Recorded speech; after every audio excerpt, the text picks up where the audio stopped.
कश्मीर में धान की फसल पककर तैयार हो गई है और कदीमी हाथों से कटाई का सिलसिला भी जारी हो गया है और लोहारों की मसरूफियात भी बढ़ गया है। महंगाई के इस दौर में जहां लोहारों के खाम माल महंगा पड़ रहा है, वहीं किसान भी फसल की कम कीमत से परेशान दिखाई दे रहे हैं। मजीद उन्होंने वश न्यूज़ से बात करते हुए कहा कि चऊं था त जीअं तव्हां जेको आहे न किसान जी फसल सफ़ा इन साल मज़े में न आहे थी। असां ॾाढियूं माटियूं तेज़ कराए असांजा लबारा शुरू थी विया आहिनि। इन टाइम हाणे सीज़न शुरू आहे असांजी, ऐं जेको था बिजली जा बहरान हलंदा पिया आहिनि। सफ़ा ईअं सम्झो था परेशानूं पिया, कारोबार सफ़ा मंदा आहिनि पिया, सफ़ा सिस्टम नथो हले।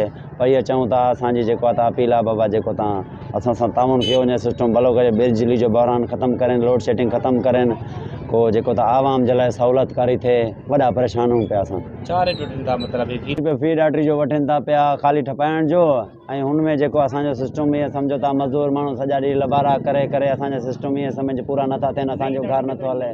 नई मिले थी तक़रीबन को 400-500 में मिले थी।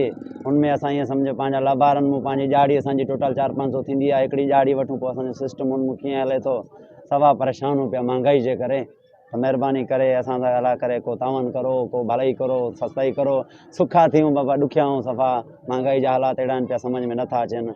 माशाल्लाह हाणे सीज़न शुरू थी वियो आहे त हुन कमकार ई भलो आहे, रोज़गार ई हाणे भलो आहे। 2-3 ॾींहं जेका थिया आहिनि त 10-15 थिया आहिनि कमकार हाणे माशाल्लाह बहितरीनु आहे। ऐं ॿियो त बिजली असांखे वरी तंग थी आहे हिते, बिजली सफ़ा लेट करे थी, माण्हू परे जा आहिनि, उहे इंतज़ारु करे करे ईअं ॾाढा असांजा खयूं वञनि था पिया। महांगाई बि खोड़ आहे ऐं अनवेस्टर निकिता आहिनि जेका इहे असांजो रोज़गार सफ़ा घटि थी वियो आहे। पहिरें असांजो रोज़गार माशाल्लाह बहितरीनु हो, पहिरें वधि भलो, पर हाणे जेको न असांजो सफ़ा कारोबार डाउन थी वियो आहे। छा रेट वठूं था मतिलबु इहो ॾाढो इहो मुनासिबु वठूं था। ग़रीब गुरबत आहे, कंहिंखो 50 वठूं था, कंहिंखो 70 वठूं था, जेको ॾियनि था त वठूं था। ॿियो छा रोज़ ई करणो ई आहे।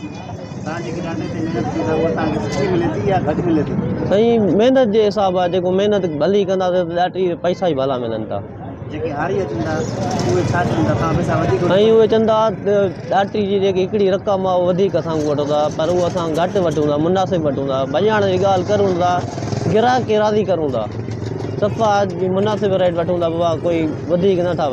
कश्मीर में लोहार और किसान दोनों ही उम्मीद कर रहे हैं कि आने वाले दिनों में हालात बेहतर हों ताकि इनकी मेहनत का सिला बेहतर कीमत की सूरत में मिल सके। कैमरामैन टीम के साथ बख्तियार अमन चाचड़, वश न्यूज़, कश्मीर।